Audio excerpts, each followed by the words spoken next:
네, 여러분, 오늘 이 본문은 지난주도 마찬가지이긴 합니다만은 오늘 본문은 너무 중요한 본문이기 때문에 2주에 걸쳐서 이렇게 말씀을 나누려고 합니다. 그래서 성도의 삶인데, 이 성도의 삶은 먼저 성도가 자신을 어떻게 이해하느냐에 많이 달려 있습니다.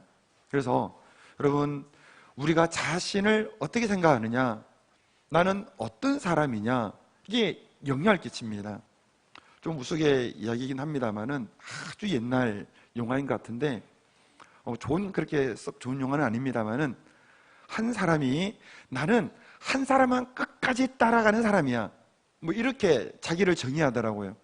그래가지고 뭐 어떤 싸움이 있었던 것 같은데, 그래서 이 사람은 한 사람만 끝까지 따라다닙니다. 왜 자꾸 따라오냐고, 좀 딴 사람 가라고. 나는 한 사람만 따라가는 사람이야. 끝까지 따라서 뭐 어쨌든 결과를 내는 그런 장면이 기억납니다. 본인이 자기에 대해서 그렇게 이해를 하니까 그렇게 행동하는 겁니다. 나는 어떤 오름이 와도 쉽게, 나는 절대로 쓰러지지 않는 사람이야. 여러분, 만약에 그런 이해를 가지고 있다 해보세요. 나는 그런 사람이야 라고 생각한다면 인생에 얼마나 오름이 많습니까? 그런데도 그러한 자아상을 가지고 있으면, 그런 정체성을 가지고 있으면 오름이 와도 자기가 그렇게 생각하고 있으니까 또 이겨내려고 하고 또 그걸 극복하려고 하고 나가게 되는 것이죠. 그래서 자신에 대해서 어떻게 생각하느냐, 자기에 대해서 어떤 정체성을 가지느냐 굉장히 중요합니다.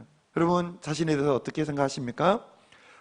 이왕이면 부정적이고 또 파괴적인 자기에 대한 이해들은 다 버리시고 신앙 안에서의 건강한 자아상, 건강한 정체성을 모두 가질 수 있게 되기를 바랍니다.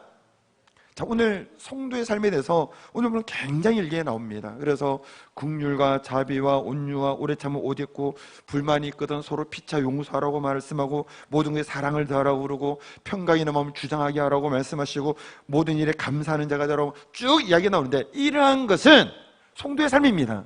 이것은 성도가 자기를 어떻게 이해하고 있느냐, 여기에 달려 있는 겁니다.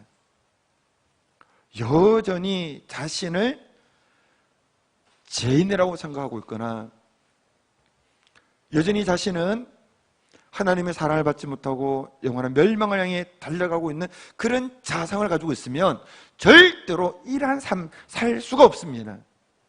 예수님께서 저와 여러분들을 위해 이 땅에 오셨고, 이 예수님을 나의 구주로 믿고 영접하였으며, 또한 그분의 이름으로 세례를 받고 하나님의 자녀가 된 사람은 새로운 자아상을 가져야 됩니다. 따라해 봅시다. 새로운 자아상, 정체성을 가져야 한다. 오늘 본문은 이러한 삶 이전의 정체성에 대해서 이야기를 하는데, 세 가지의 정체성을 이야기합니다. 오늘 12절 앞부분만 같이 한번 읽어보겠습니다. 시작. 그러므로 너희는 하나님이 택하사 거룩하고 사랑받는 자처럼. 자, 이게 세 가지가 나오죠. 따라 봅시다. 하나님이 택하시고 거룩하고 사랑받는 자처럼. 오늘 여러분 예배를 끝나고 돌아가실 때 이 세 가지를 기억하고 마음에 새긴다고 한다면 오늘 여러분 승리하신 겁니다. 여러분, 평범한 말씀처럼 보이지만 이것은 우리의 인생을 변화시킬 수 있는 말씀입니다. 성도는 누구냐? 예수님을 믿는 성도는 어떤 사람이냐? 분명히 내가 예수님을 믿은 것처럼 보이지만 하나님께서 예수 그리스도 안에서 저와 여러분들을 하나님의 자녀로, 하나님의 백성으로 택하셨음을 믿으시기 바랍니다. 따라서 나는 하나님의 택하심을 받은 자이다. 여러분, 별 그리 감흥이 없죠. 우리 택했나 보다, 우리 하나님 나 택했나? 택했나 보다, 이렇게 느껴질 수 있을지 모르지만 여러분 좀 생각해 봐야 됩니다. 아주 이것도 옛날 프로인 것 같은데 지금은 어떻게 바뀌었는지 모르겠습니다. 짝이라는 프로가 있었던 것 같습니다. 어떤 짝인가? 어떤 뭐 서로 고르는, 한 명의 아주 매력적인 이성이 나오고, 그리고 다른 이성이 한 20명, 30명이 쭉 있고서 자기 소개하고 또 이렇게 고르는 겁니다. 근데 너무나도 매력적이고 성격도 좋고 직장도 좋고 외모도 훤칠하고 다 인기가 있는 그러한 대상입니다. 근데 여러 사람들 중에서 마음이 이렇게 너무 좋다라고 생각되는 인데, 여러 명 중에서 딱 택함을 받아서 박수 갈채를 받으면서 두 사람이 쫙 퇴장을 할 때 사람들이 너무 부러운 모습으로 쳐다봅니다. 좋은 대상으로부터 택해진다는 것은 굉장히 기쁩니다. 여러분 학창시절 다 있으셨겠습니다만은, 학창시절 요즘에 그렇게 표현하더라고요. 킹카 또는 인싸 이렇게 표현하더라고요. 킹카, 예를 들어서 킹카 남자 또 여자, 그들로부터 야 그가 너를 어떤 축제 짝으로 너를 택했대, 너와 함께 하기를 원한대 라고 하면 싫어할 사람 한 명도 없을 겁니다. 너무 좋은 대상으로부터, 또 모두가 원하는 그러한 이로부터 택해진다는 것은 기쁜 것이죠. 여러분 회사만 해도 그렇지 않습니까? 연봉도 좋고 근무 조건도 좋고 모두가 가기를 원하는 그런 아주 좋은 회사가 있는데, 응시문서를 넣는데 거기서부터 우리는 당신과 함께 일하기를 원합니다라고 그 합격의 그런 소식이 들려오면 얼마나 기쁩니까? 우리 청년들 만약에 그런 회사에 입사하게 되면 팔짝팔짝 뛰면서 좋아할 겁니다. 택해진다는 건, 역량 있는 곳으로부터 택해진다는 것은 너무 기쁜 겁니다. 여러분, 온 천하 만물을 창조하신 가장 높으신 하나님께서 저와 여러분들을 예수 그리스도 안에서 하나님의 자녀로 택하신 겁니다. 사랑의 대상으로, 사랑에 함께하는 그러한 하나님의 백성으로 자녀로 택하여 주셨습니다. 성경 또 뭐라 말하고 있는가 하면은, 하나님이 하실 놀라운 위대한 일이 있는데 그 일을 위한 하나님의 동력자로 택하여 주셨다고 말합니다. 그래서 성경 사도행전 9장 15절을 보면 하나님께서 사도 바울을 택하십니다. 험이 많고 부족함이 있었죠, 그 당시에는. 근데 사도 바울을 왜 택하셨느냐? 9장 15절 보면은 이렇게 말씀합니다.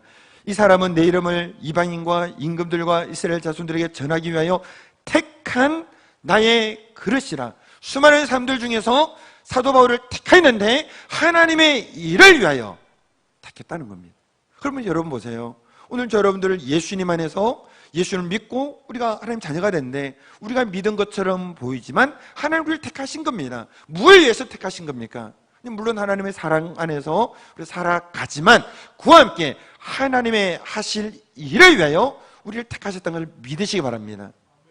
여러분, 마태복음 4장 19절에도 보면 제자들을 택하신 장면입니다. 이거 보면 베드로와 안드레 그리고 야고보 다 갈릴리 바다에서 물고기를 잡을 때 부르시고 택하신데, 이런 장면입니다. 말씀하시되 나를 따라오라, 내가 너희를 사람을 낚는 어부가 되게 하리라. 그냥 택한 것이 아니라, 그냥 부른 것이 아니라 사랑의 교제는 전제를 하면서 그들을 통하여 하나님이 이루실 큰 구원의 일을 위하여, 하나님의 영광된 일을 위하여 부르신 겁니다. 그래서 여러분, 오늘 예수님 믿는 성도들은 그냥 나 예수님 믿고 그냥 신앙생활하고 해야지 끝, 이게 아닙니다.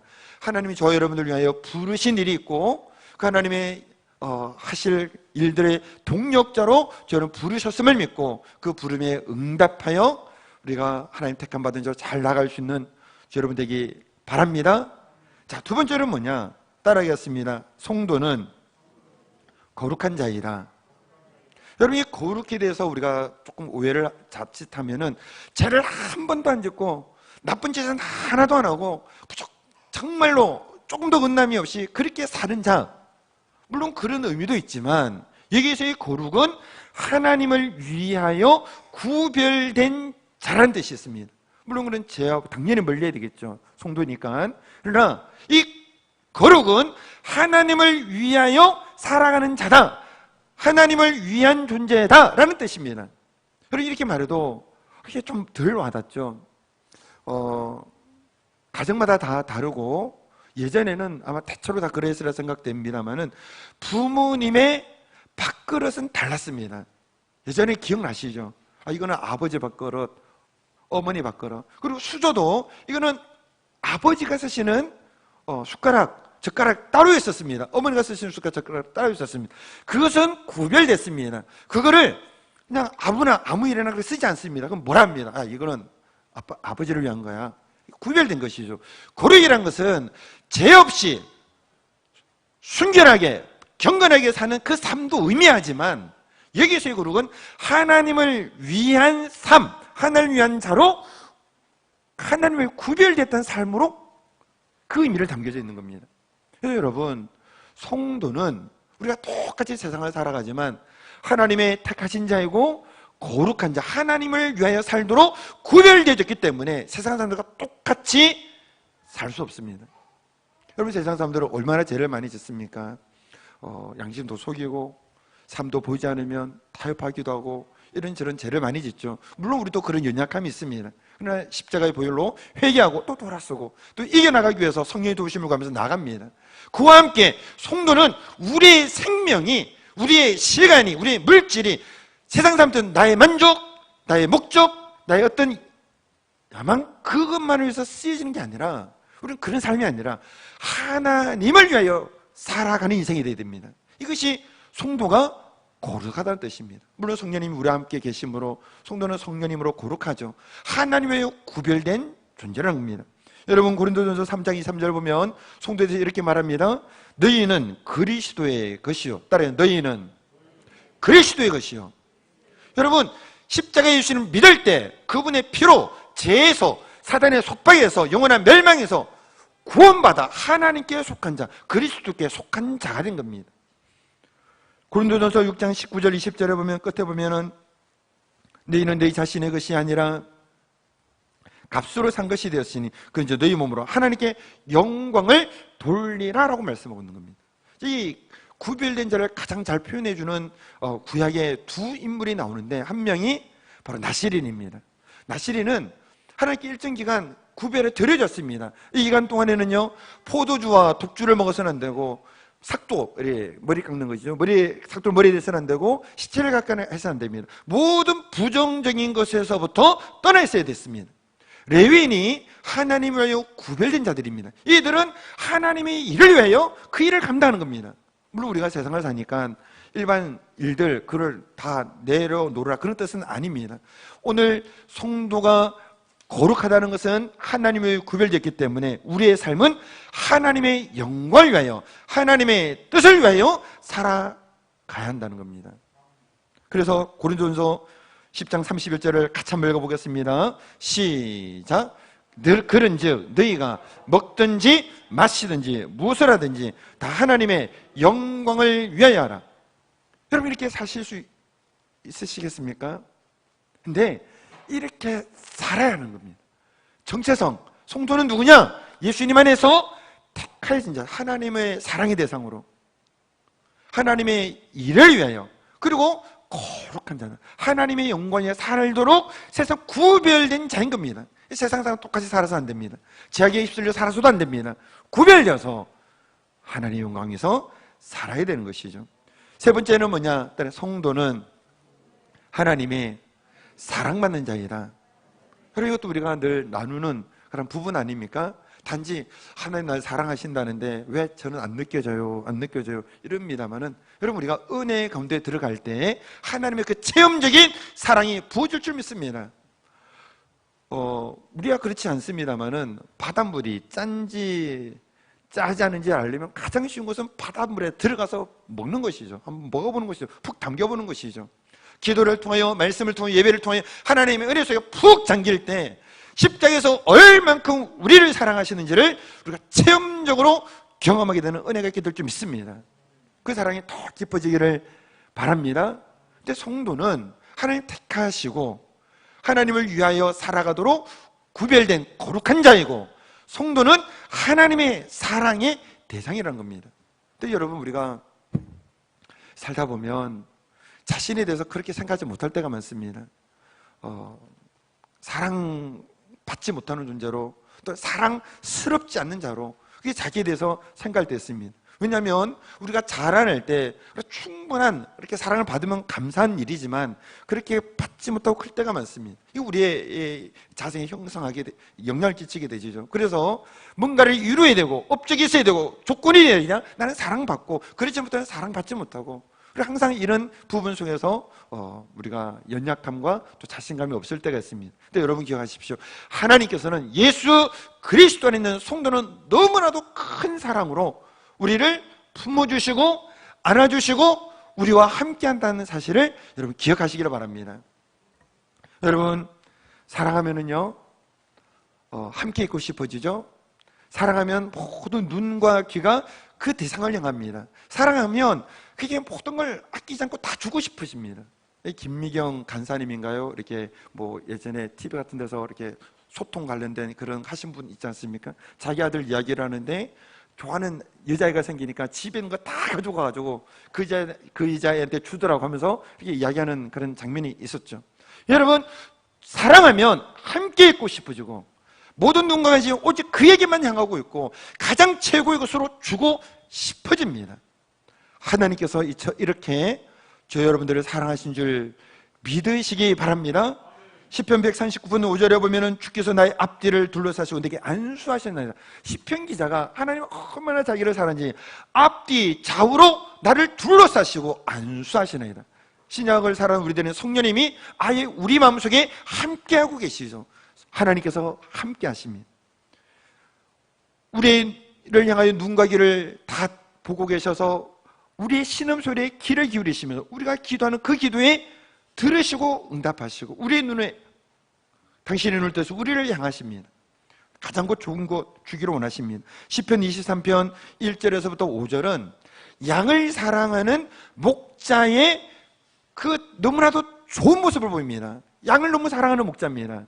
근데 목자가 어떻게 하느냐?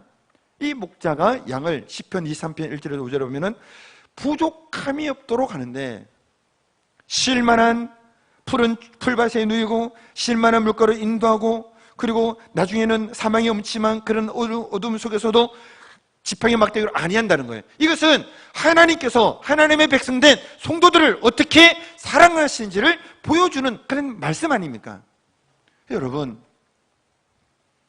하나님께서 저 여러분들을 사랑하시기 때문에 부족함이 없는 인생으로 인도해 주실 줄 믿으시기 바랍니다.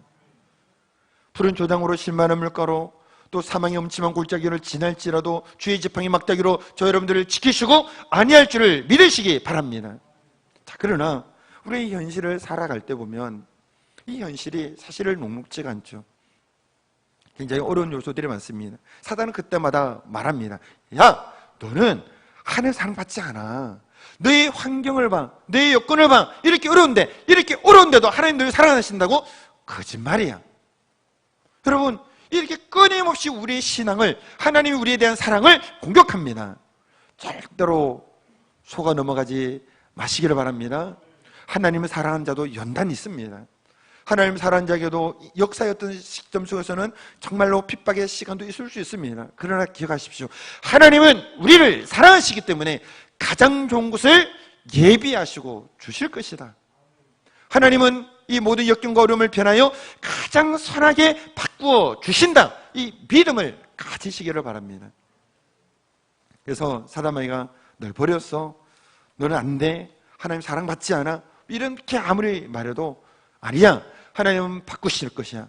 하나님은 선하게 인도하실 것이야. 가장 좋은 것을 예비하고 계셔 라고 믿으면서 하나님을 향한 그 믿음을 결코 잊지 않고 마음과 뜻을 힘을 다하여 하나님 사랑하며 나아갈 수 있게 되기를 바랍니다.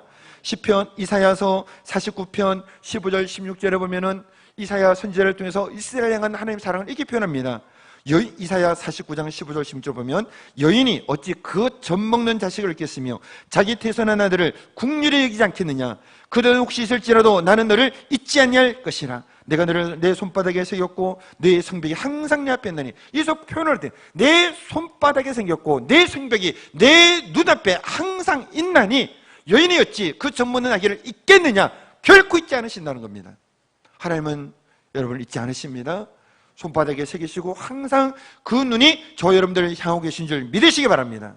하나님의 사랑의 가장 큰 증거가 됐습니까? 로마서 5장 8절 우리가 죄인 되었을 때 그리스도께서 우리를 위하여 죽으심으로 하나님께서 우리에 대한 자기의 사랑을 확증하셨느니라는 거예요. 할렐루야. 여러분, 드라마라든지 영화 같은 거 보면 뭐 우리나라의 드라마에는 꼭 단골 소재가 출생의 비밀이라고 하고 뭐 몇 가지 공식이 있다고 그러더라고요. 근데 또 어떤 요즘에는 타임슬립 이런 게 많다고 합니다만은 또 어떤 주제 중에 하나가 뭔가 하면은 기억상실증입니다. 어쩌면 이거는 좀 너무 흔한 소리 잘 안 하고 있는지도 모르겠는데, 아주 일국의 왕자였고 또는 지체 높은 신분의 자녀였고 또는 어떤 큰 기업을 이끄는 사장이었는데 어떤 사고로 인하여 기억을 잃어버린 겁니다. 기억상실증에 걸린 겁니다. 그래서 자기가 이런 사람이 아닌데 그렇게 살지를 않고 아주 밑바닥에서 헤매면서 방황하면서 어렵게 살아가는 거예요. 기억상실증에 걸려가지고. 여러분, 기억이 회복돼야 되죠. 자신의 원래 자리로 돌아가야 되죠. 여러분, 신앙 안에서도 성도가 자기가 어떤 존재인지를 잊어버리면 세상 속에서 하나님의 자녀답게 하나님의 택하시고 하나님의 위하여 구별된 거룩하고 하나님의 사랑받는 자처럼 살지 못하게 되어집니다. 세상 다 똑같이 먹고 살기 위해서 아둥바둥하면 그게 나쁘다가 아니라 그것만이 아닌데 그것만을 위하여 인생은 즐기고 누리고 이렇게 마음껏 살자 이게 아닌데 그것만을 향하여 살아가는 세상 사람들 똑같이 살아가게 되는 경우가 있다는 거예요. 영적